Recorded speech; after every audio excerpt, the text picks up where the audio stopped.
Okay, I'm back. So how do we stop this messiness with these equations? The simple trick is to do this. Instead of typing in the equation with this fraction, what I'll do is something a little bit different. Watch here. So I'm going to go in and see no equation is here. So there's nothing I can do. Now I've already set my font size really large earlier.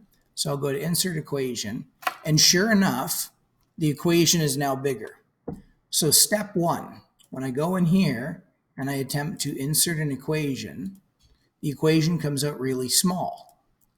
So now notice the blank equation is still there. See, these are bold. Click out of that spot, they're gone. I'm going to just erase that equation altogether. Okay, now watch. If I go here and I set my size to 24, then the minute I go to enter the equation, it still didn't come through. So it's tricky. So here I've already got the size 24 set.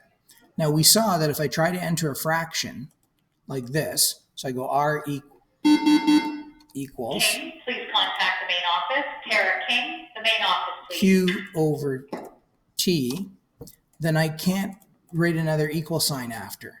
So here's the trick. Put the equal signs in first. May Chin, please come to the office. May Chin. R, and then go equals, equals, equals. Throw in some extra equal signs, and then you can click in between the two and neatly add in your equation. Q is R over Q over T, and then over here I can now add a fraction in again, and now I can put in my $200 over 8 hours is H in metric, not HR. And this is going to be 25. So now, oops, I'm out of the equation again. Look at that. Nope, wait, I'm still in the equation. All right. If you got to watch that, if that goes gray, you're out of the equation editor and it's going to change to regular fonts. So if I'm here, it looks like it's still going to let me do equations. Otherwise, what I can do if I'm a little bit paranoid is put in one more equal sign and then type in 25 per hour as my answer, okay, and delete that. Now, do I have an underline option if I wanted to underline or box the answer? No, I don't need you to do that for long answers, right? If you want to get fancy, this is what I do. I go in there and put in and it doesn't show. See? So, yeah, that's good enough. Okay. Now in here, what if you want to add an answer now?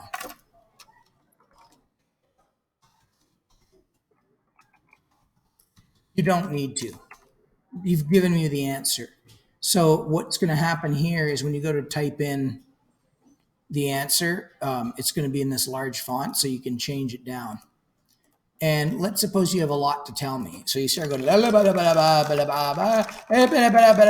you go, ooh, that's messy. I hate that. I want it set off somehow.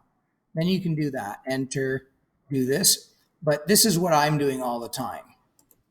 Insert column to the right. And unfortunately, see what it's done? It's inserted columns everywhere. But that's how I get my equations to sit off on their own. I'll insert a column and then I can put the math in there, but it gets cramped. Watch.